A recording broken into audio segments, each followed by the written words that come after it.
Bonjour à tous, je suis heureux de vous retrouver et sans plus tarder, mais on continue notre étude sur le royaume de Dieu est en vous, hein, le royaume de Dieu est en nous.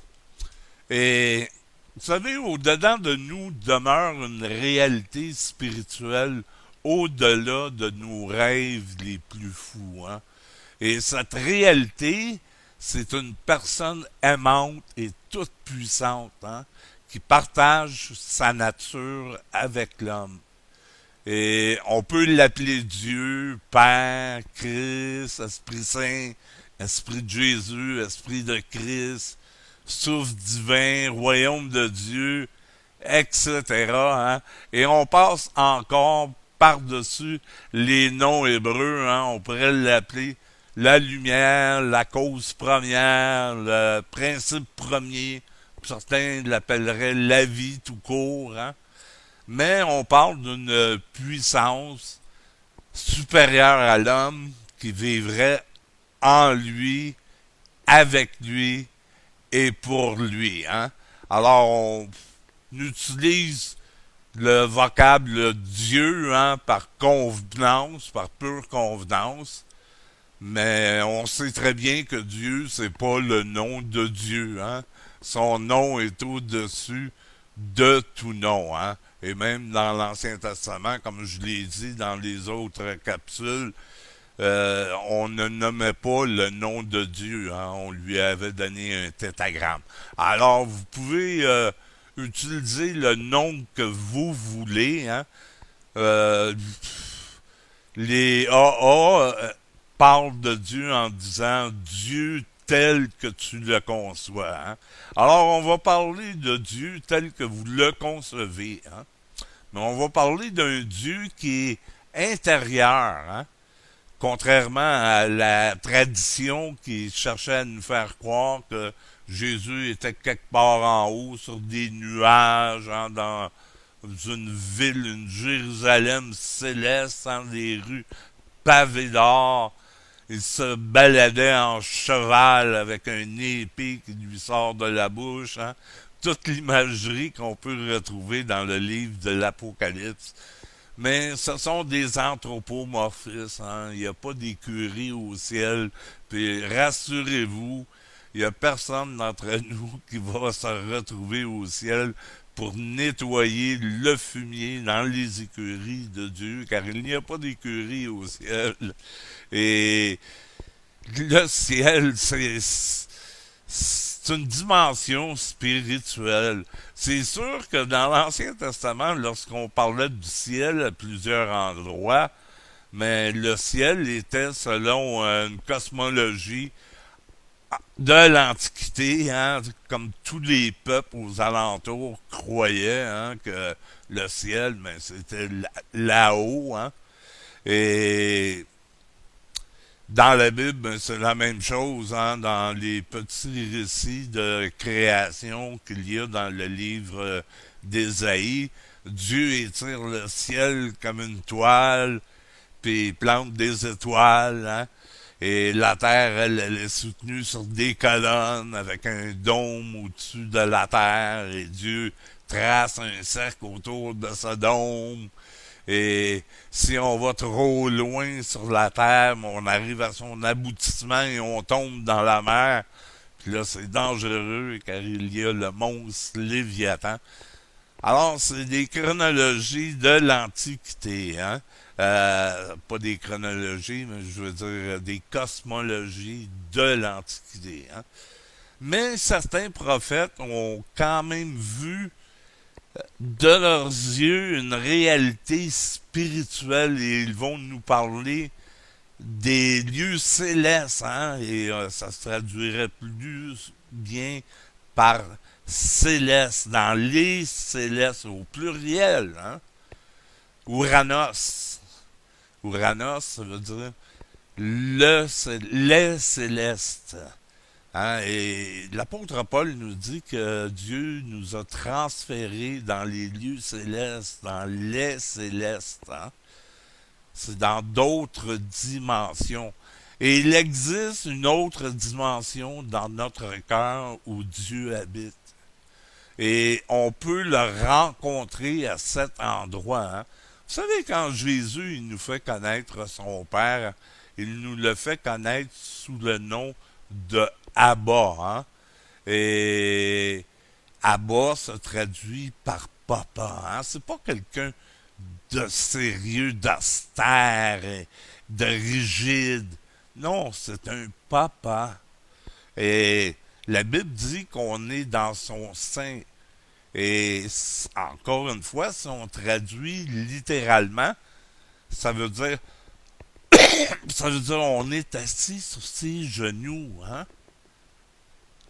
Hein? Ceux qui sont pères parmi nous savent la joie qu'il y a à avoir ses enfants sur leurs genoux, hein, et à jouer avec eux, puis les chatouiller. Mais Dieu, il est comme ça. On est assis sur les genoux du Père. Et Dieu, mais il se trouve à l'intérieur de nous, hein.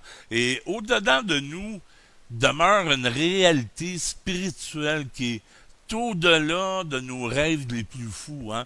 Et cette réalité, c'est une personne aimante et toute puissante, hein, qui partage sa nature avec l'homme. On peut l'appeler Dieu ou de n'importe quel autre nom, hein, mais au final, on parle tous de cette même personne qui transcende tout ce qu'on peut concevoir de ce trésor surexcellent au-dedans de nous. Hein? Et il y a une parabole dans la Bible où Dieu compare le royaume des cieux à un homme qui cherche un trésor dans les champs. Hein? Et ce trésor, il est conçu pour le cœur. Ailleurs, Dieu dit, là où est ton trésor, là sera ton cœur. Car l'homme bon tire des bonnes choses de son cœur et l'homme mauvais tire des mauvaises choses de son cœur. Alors le trésor, il est pour le cœur. Le royaume des cieux, il est pour le cœur. Aux pharisiens, Jésus va dire, le royaume des cieux est en vous, en ethnos, dans ton intimité. Et j'aimerais commencer aujourd'hui cette étude par cette merveilleuse pièce de littérature d'Augustin. Hein?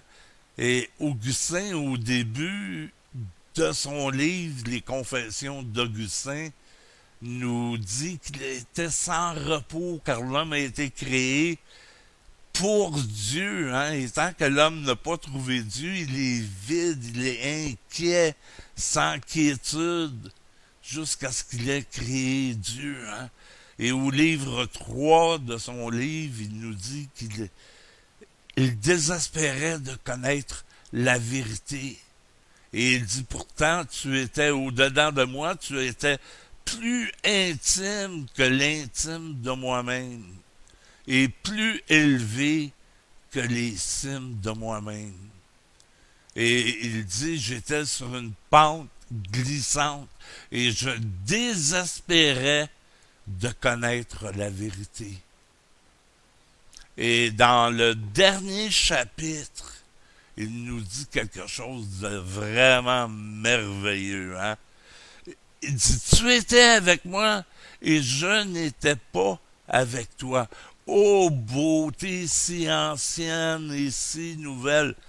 Si ancienne parce qu'elle a toujours existé. Et si nouvelle, c'est qu'elle est toujours nouvelle quand on la découvre. C'est une nouveauté. Hein? Et le mot nouveau dans le grec, quand Paul parle entre autres de la nouvelle création, le mot nouveau, c'est quelque chose qui n'a jamais existé. C'est pas quelque chose d'ancien qu'on va perfectionner ou qu'on va améliorer, hein, ou qu'on va travailler d'arrache-pied pour faire arriver. Non, c'est quelque chose de complètement nouveau. Quelque chose qui n'a jamais existé. Et cette chose, elle est dans notre cœur. Hein? Et tu étais avec moi et je n'étais pas avec toi. Tu étais au-dedans de moi et moi, j'étais au-dehors de moi. Et je cherchais à l'extérieur de moi-même. J'ai cherché Dieu pendant des années à l'extérieur de moi-même. Je l'ai cherché dans des livres, dans des lectures, dans des études. Hein. Le soir, je m'assoyais à une table avec des dizaines de livres, hein, des livres d'exégèse, des dictionnaires bibliques, des livres d'hébreu, de grec pour comprendre le sens des mots. J'étudiais des heures de temps, mais j'étudiais pour nourrir mon intellect. Et mon intérieur, il était toujours vide. Je l'ai cherché aussi à l'extérieur, dans des programmes, hein, dans des activités d'église. Je l'ai cherché dans des leaders, dans des pasteurs, dans des directeurs de conscience, des vicaires du ciel. Je me suis mis au service de d'autres hommes, comme la femme du cantique des cantiques, la Sunamite. J'ai gardé les vignes des autres, mais ma vigne à moi, je ne l'ai pas gardée. Hein. Et Augustin, il dit, tu étais avec moi, je n'étais pas avec toi, mais tu as appelé, tu as crié et tu as brisé ma surdité. Tu as resplendi et tu as dissipé ma cécité. Tu as répandu sur moi ton parfum et je l'ai haleté et j'aspire à toi. J'ai goûté, j'ai faim, j'ai soif et tu m'as touché et je me suis enflammé pour ta vérité. Et ça me fait penser à un passage du livre de Jérémie où Jérémie veut laisser le ministère. Hein. Il dit, je suis la moquerie des hommes jour et nuit. Hein. Jour et nuit, les enfants se moquent de moi, les hommes me lancent des pierres. On me saisit, on me mit dans une fosse avec de la boue jusqu'au cou. Et j'ai dit, c'en est assez, je ne parlerai plus en son nom. Mais il dit, j'en étais incapable, car ta parole était dans mon ventre comme un feu qui me consumait.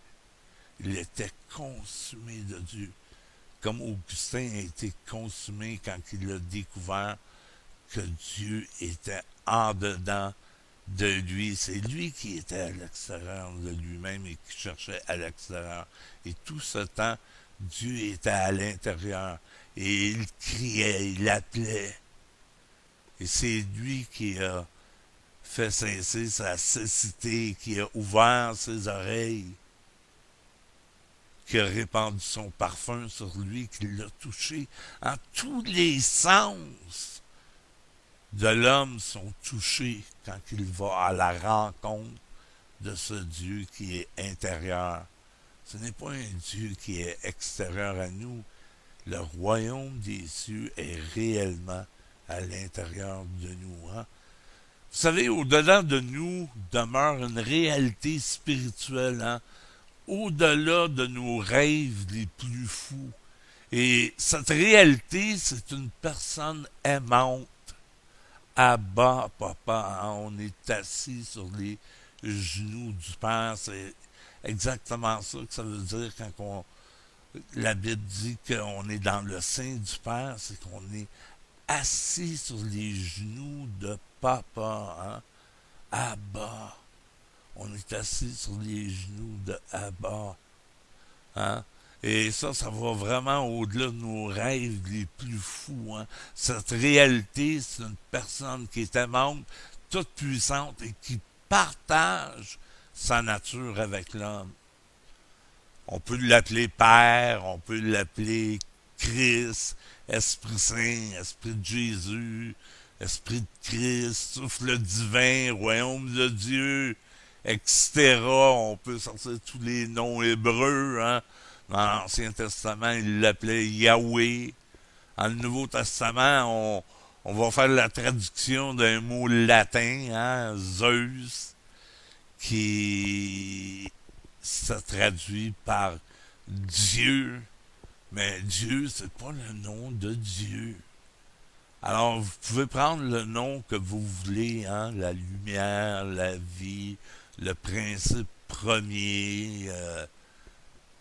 Comme les A disent, Dieu comme vous le concevez. Hein. Alors, tel que vous le concevez. C'est pas un enseignement religieux que je cherche à vous donner. C'est pas un enseignement dogmatique et théologique. Hein. Je veux parler avec mon cœur dans ce cours. Puis ce Dieu, il est intérieur à vous. Peu importe comment vous le nommez, il y a une puissance supérieure à vous qui vit en dedans de vous, qui veut vivre avec vous, qui veut faire un parcours avec vous, qui veut partager, communier avec vous, hein, et qui veut vous tenir sur ses genoux parce qu'il vous aime. Hein. Alors, vous savez, André Chouraki a écrit un livre, hein, L'homme de Jérusalem. Hein, et dans ce livre, il raconte l'histoire de la bien-aimée. Hein, bien-aimée du cantique des cantiques. Hein. Le cantique des cantiques, ça se traduit par la chanson des chansons. Hein, c'est la chanson. Hein.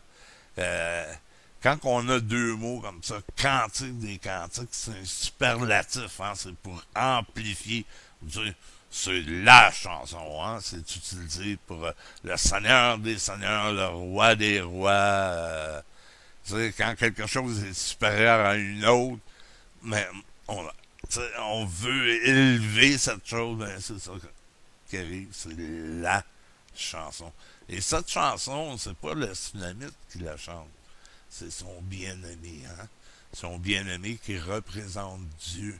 Alors, la cantique des cantiques, mais c'est le cantique de Dieu, c'est sa chanson qu'il a écrite pour nous, hein?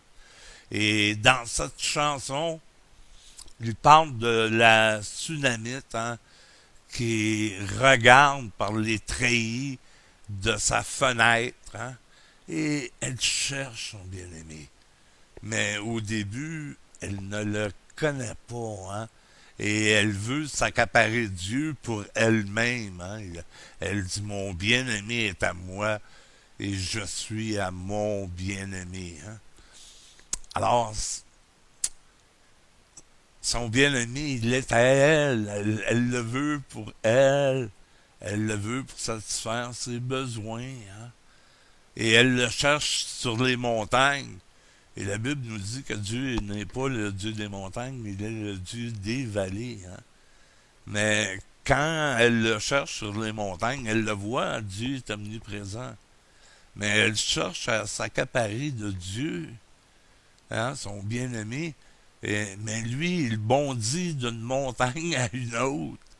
Elle n'arrive pas à le saisir. Puis là, ben, elle dit, les filles de ma mère m'ont fait la gardienne de leur vigne. Puis elle dit, ben ma vigne à moi, je ne l'ai pas gardée. J'ai œuvré, hein, à travailler dans la vigne des filles de ma mère. Hein? C'est souvent dans la famille qu'on est le plus susceptible de perdre notre liberté. Souvent le lieu où on nous a dit qu'on était le plus susceptible de trouver la vérité, mais s'avère être le lieu où on est le plus susceptible de perdre notre liberté. Hein? Et elle a gardé la vigne des autres, mais sa vigne, elle l'a pas gardée. Hein. Pendant des années, j'ai gardé la vigne des autres. Hein. Pendant des années, j'ai vécu la vision d'un autre homme, son programme. Lui en a bénéficié beaucoup, mais moi, j'ai pas gardé ma vigne. J'ai pas gardé ma vigne.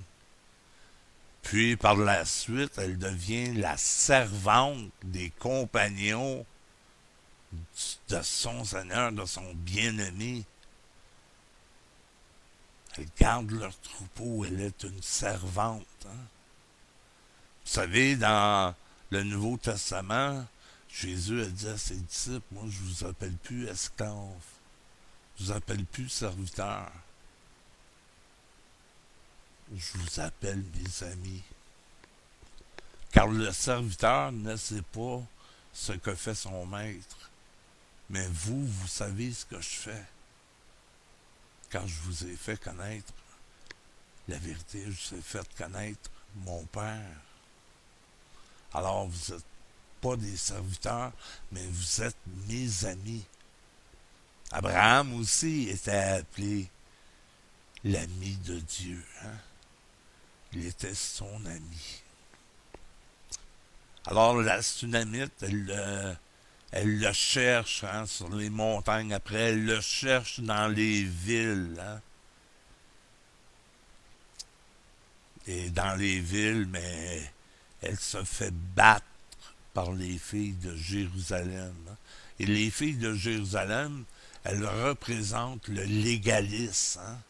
La loi, les choses à faire, les choses à pas faire, les structures, les vies planifiées à l'avance, les programmes d'église, les credos, les dogmes, les confessions de foi, le légalisme, la servitude, l'esclavage spirituel, la manipulation spirituelle, l'abus spirituel. Elle a été abusée, manipulée, maltraitée. Elle a été battue par les filles de Jérusalem. Hein. Et elle est allée vers eux avant d'être battue pour leur demander avez-vous vu mon bien-aimé? Hey, les filles de Jérusalem sauraient même pas comment trouver les toilettes. Elle leur demande avez-vous vu mon bien-aimé? Elles savent pas de quoi il a l'air, le bien-aimé des filles de Jérusalem. Elles ne savent absolument pas. Elles ont des conceptions sur Dieu, des théories, des philosophies, des fausses images, des fausses représentations. Elles ne connaissent pas ce Dieu intérieur. Elles ne le cherchent même pas à l'extérieur, à la rigueur. Ce qu'elles cherchent, c'est des règles. Elles cherchent à obéir à Dieu. Dis-nous ce qu'on a à faire et on va le faire. Et elles se sentent endettées devant Dieu. Combien qu'on doit à Dieu, combien de bonnes œuvres qu'on doit faire pour que tu nous aimes. Combien de programmes auxquels je dois adhérer pour que tu nous aimes. Est-ce que je dois faire plus d'évangélisation? Est-ce que je dois prier plus?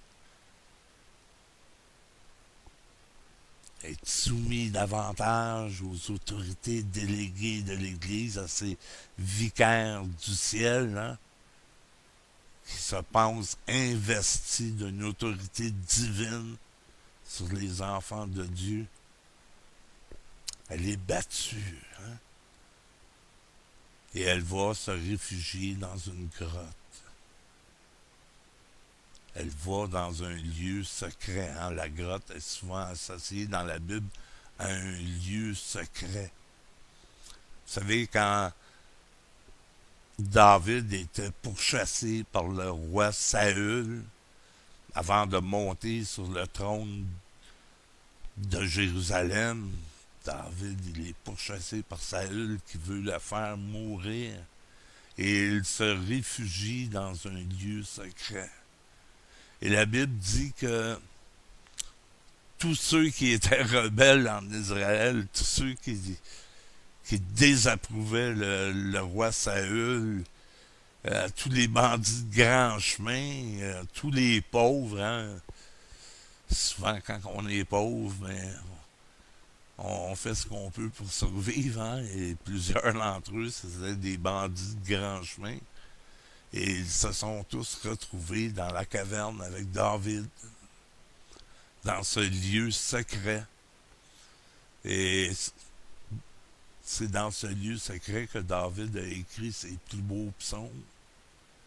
Et un de ces psaumes, il fait honneur à ces hommes qui sont venus vivre avec lui dans la caverne en attente de prendre le royaume. Et il les appelle les justes de l'Éternel ou les justes de David. C'était équivalent dans cette grotte. Il était avec Abba, il était avec Papa. Hein? Il était dans un lieu secret. Et nous aussi, on est appelés les justes de l'Éternel. Hein? Il nous a justifiés. On a été ensevelis avec lui, on a été crucifiés avec lui, on est assis avec lui dans les lieux célestes. Ouranos. Ouranos, c'est au pluriel. On est assis dans les célestes. Hein? Ce n'est pas le ciel, c'est une dimension spirituelle. On est assis dans une dimension spirituelle avec le Christ. Si quelqu'un est en Christ, il est une nouvelle création. Et la Bible dit que notre vie, elle est cachée en Christ. Notre vie est dans un lieu secret. Nous aussi, on est dans une grotte à l'abri. Et on peut avoir communion avec ce qui est à l'intérieur de nous, avec cette puissance, avec cette force. Hein? Et c'est merveilleux. Hein? Dieu dit à la bien-aimée dans le cantique de Salomon, lève-toi, mon ami, ma belle, et va vers toi-même.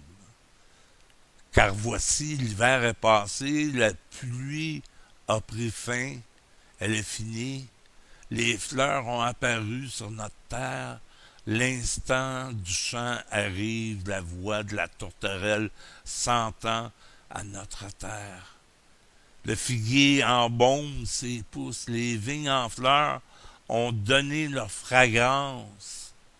Lève-toi, mon ami, ma belle, et va vers toi-même. Hein? Cumulac en hébreu, l'équilac. Hein? Lève-toi et va vers toi-même. Pars vers toi-même. Car c'est là que tu vas rencontrer Dieu. Le royaume des cieux est au milieu de vous, Dieu dit aux pharisiens, à ses ennemis, ceux qui veulent le mettre à mort. Et c'est ethnos. Dans l'intimité de vous-même, vous allez rencontrer Dieu. Ethnos, le royaume des cieux, est au milieu de vous. Christ en nous, l'espérance de la gloire, nous dira Paul. Jésus a dit, je vous laisserai pas orphelins, mais moi et le Père, nous viendrons à vous et nous y ferons notre demeure. Je vous laisserai pas orphelins. Hein? Jésus, quand il est parti, il a dit à ses disciples, voici, je suis avec vous tous les jours.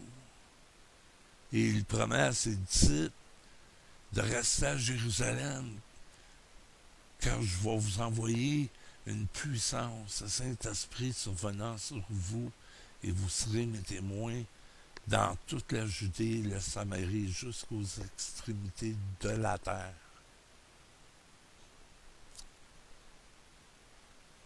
Vous savez, la même chose a été dite à Abraham. Hein? Les mêmes mots hébreux sont utilisés lorsque Dieu dit à Abraham de quitter sa patrie pour aller à la découverte de Canaan, avant de lui dire de quitter sa famille. Et il lui dit, Cumilac, hein, lève-toi. L'équilac, va vers toi-même. Et Abraham va découvrir ce Dieu intérieur.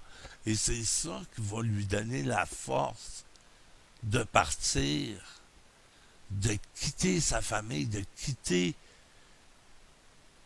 ses vieilles croyances, sa religion, ses images, ses conceptions, toutes les idoles qu'on adorait hein, dans ce pays. Il va quitter ces choses-là pour apprendre à connaître Dieu. Vous savez, Abraham a vécu 1500 ans avant la loi de Moïse. Alors, il ne vit pas sous des contraintes. Il ne vit pas sous une loi qui est un pédagogue pour nous conduire à Christ. Il ne vit pas dans des préceptes et des conceptions. Il ne sait absolument rien de Dieu. Mais il recherche quelque chose de supérieur, n'est pas satisfait. Et Dieu l'amène dans un lieu secret au milieu de lui-même pour lui parler. Hein. Dieu le conduit dans cet endroit en disant « Va au-dedans de toi et va par toi-même. Découvre ton identité, découvre qui tu es. » Vous savez, dans le Nouveau Testament, il est dit concernant notre relation au Christ, tel qu'il est, tel nous sommes. La Bible dit qu'il a tout reçu pleinement en Dieu. Et nous aussi, nous avons tout reçu pleinement. Et tel qu'il est, tel nous sommes. Alors, Abraham, il découvre ce Dieu à l'intérieur de lui. Et le Nouveau Testament nous dit par l'apôtre Paul qu'il ne savait pas où il s'en allait. Mais il a vu dans l'esprit la cité que Dieu veut construire. Une cité qui n'est pas construite de la main des hommes, mais dont Dieu est l'architecte. Et tout ça, il l'a vu dans l'esprit, dans le lieu secret, dans son cœur. Dieu lui a révélé ces choses. Et par la foi, il est parti. Et il n'a jamais vu cette cité. Il l'a vu dans ses rêves, il l'a vu dans son intériorité. Dieu lui a montré, mais il n'est jamais arrivé à cette cité. Et cette cité, elle était pour nous. L'apôtre Jean, dans le livre de l'Apocalypse, il dit qu'il voit descendre du ciel une Jérusalem céleste. Paul nous dit que la Jérusalem qui existait à son époque, elle était dans la captivité. Mais la Jérusalem d'en haut, elle est libre. Et Jean nous dit que cette Jérusalem s'est parée pour son époux comme une épouse. C'est l'épouse de Christ, l'Ecclésia. Hein? Et quand je parle de l'Ecclésia, je ne parle pas de l'Église institutionnalisée. Hein? L'Ecclésia, c'est beaucoup plus grand que qu'est-ce que les chrétiens peuvent s'imaginer. Ce n'est pas une organisation, ce n'est pas une structure, ce n'est pas une religion. L'Ecclésia, c'est l'épouse de Christ. Et Abraham a vu cette épouse de Christ et il s'en est réjoui. Et c'est pour ça qu'Abraham, lui aussi, comme les disciples du Christ, est appelé l'ami de Dieu. 1500 ans avant la loi. Il ne sait absolument rien de Dieu. Il part à sa découverte. Vous savez, quand Moïse reçoit la loi, Dieu se présente à lui comme étant Yahweh. Et il lui dit je deviendrai ce que je deviendrai. Hein. Et c'est pas le mot grec ego émi, hein, ou qui veut dire je suis. Hein.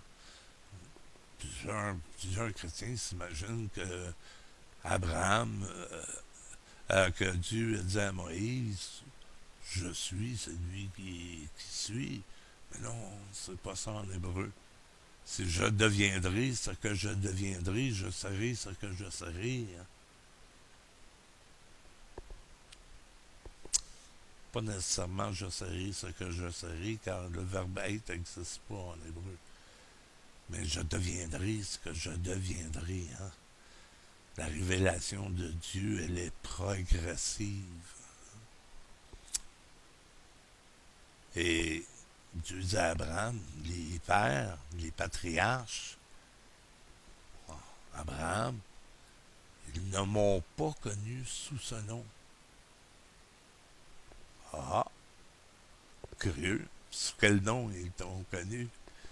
Ben, ils l'ont connu sous le nom de El. Et El, mais c'était le dieu du panthéon cananéen. Et éventuellement, il va devenir le Dieu suprême d'Israël et des nations. Hein? Mais ça prend du temps. La révélation, elle est progressive. Hein? Au début, les Juifs croient l'existence de plusieurs dieux, mais pour eux, elle est le Dieu d'Israël. Hein? Quand Abraham va à la rencontre de Melchisédek, Melchisédek lui dit qu'El Elyon te bénisse. Hein? Et El Elyon, c'est le nom d'un dieu cananéen. Et c'est merveilleux ce passage où il va à la rencontre de Melchisédek. Juste un petit texte, un court paragraphe qui parle de Melchisédek. Et on en apprend davantage dans le Nouveau Testament concernant ce personnage, où il nous est dit qu'il est sans généalogie, hein, sans commencement ni fin. Melchisédek était une théophanie du Christ. Dans l'Ancien Testament, une théophanie du Christ. Pouvez-vous vous imaginer Abraham qui discutait avec le Christ et qu'il va lui rendre hommage? Théophanie, c'est quand Dieu prend une forme humaine ou quelque chose qui ressemble à un humain, à une image du divin, une image terrestre du divin. Puis ça y est arrivé quelques fois. Hein? Une autre fois, c'est avant l'événement de Sodome, où il est assis avec 3 messagers, hein? Angelos, des anges, des messagers. Puis un de ces messagers, il l'appelle elle. Dieu. Dieu est après luncher avec Abraham. Abraham était tellement intime avec Dieu qu'il le rencontre partout. Hein?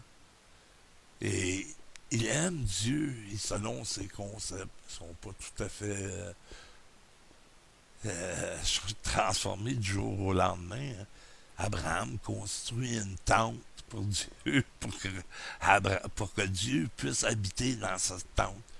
Partout, il construit des réservoirs, des hôtels et une tente. 3 choses. Ça, c'est un autre sujet d'enseignement. Là, je veux juste me concentrer sur la tente. Il lui construit un habitacle. Hein? Abraham, il vit dans une tente. Hein? C'est un bédouin. Alors, il construit une tente à Dieu. Il ne lui fait pas une chambre dans sa tente. Non, Dieu, tu vas avoir ta propre chambre, ta propre tente. Et c'est drôle parce que plus tard, lorsque les Israélites vont être au désert avec le tabernacle s'appelle aussi la tente d'assignation. C'est là où Dieu habite, dans une tente. Il ne veut pas habiter dans un temple. Hein. Il dit, La terre est mon marchepied et les cieux sont mon trône. Quelle maison vous allez me bâtir? Non, Dieu veut bâtir une maison qui n'est pas bâtie de main d'homme. Et c'est cette Jérusalem céleste qui est à l'intérieur de nous qu'il veut construire. Hein? Une maison qui n'est pas construite de main d'homme. Et en Israël, il y a une fête une fois par année. Hein?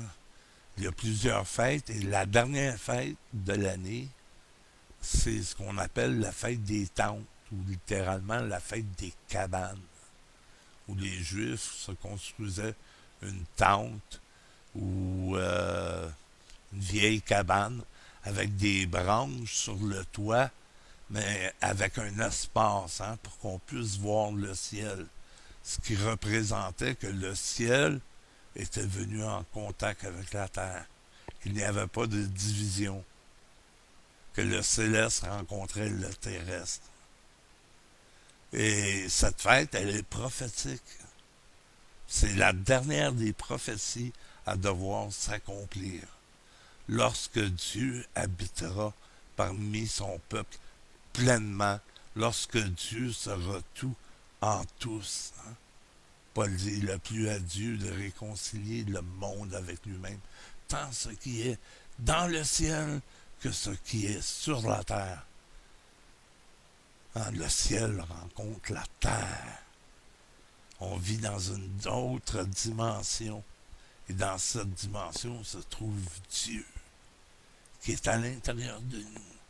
Et nous qui sommes assis sur ses genoux, nous avons communion avec ce Dieu. C'est vraiment incroyable. Hein? Nous sommes les amis de Dieu. On n'est plus des serviteurs et des esclaves. On n'a pas besoin d'intermédiaire. Il y a un seul intermédiaire entre Dieu et les hommes. On n'a pas besoin de passer par 56 intermédiaires. Non, on a un accès direct. Hein, dans le tabernacle, quand Christ est mort, le voile qui séparait le lieu saint, hein, il y avait 3 sections dans le tabernacle. Une qui représentait le corps, une qui représentait l'âme et une qui représentait l'esprit. Hein. C'est merveilleux. Peut-être qu'un jour, je vais vous donner un enseignement sur toute la signification du tabernacle dans l'Ancien Testament. Il y a des richesses là-dedans. Mais où Dieu habitait, selon pendant la loi de Moïse, c'était dans le lieu très saint. Hein. Le lieu très saint était séparé par un rideau. Et seul le grand prêtre pouvait y entrer une fois par année. Hein. Et il avait un cordon attaché autour de la taille. Et après ce cordon, il y avait une cloche. Hein. Et si le prêtre n'était pas en règle, puis on n'entendait plus la cloche, on tirait la corde, on remplaçait le prêtre, et le prêtre était parti. Bien sûr, ces choses-là sont toutes des images, hein? Des images, des choses présentes. Pierre dit qu'on est une nation de prêtres. On est une nation sainte, un saint sacerdoce pour notre Dieu. On n'a pas besoin d'intermédiaire. Le rideau, il est déchiré, l'accès, elle est ouverte. Christ en nous l'espérance de la gloire. On n'est plus des étrangers, on est des fils, des amis. Le monde entier attend pour la manifestation des fils de Dieu. La création elle-même soupire et est dans l'attente de cette manifestation. Voilà le but du royaume de Dieu sur terre, du royaume de Dieu en nous. Manifester la gloire de Dieu pour que toute la création en soit remplie jusqu'à ce que Dieu soit tout en tous. Je vous remercie d'avoir été attentif. Prenez du temps cette semaine. Recueillez-vous à l'intérieur de vous. Allez à la découverte de papa. Allez vous asseoir un peu sur ses genoux. Je vous aime. Peace. Que Dieu vous bénisse. À la prochaine. Bye.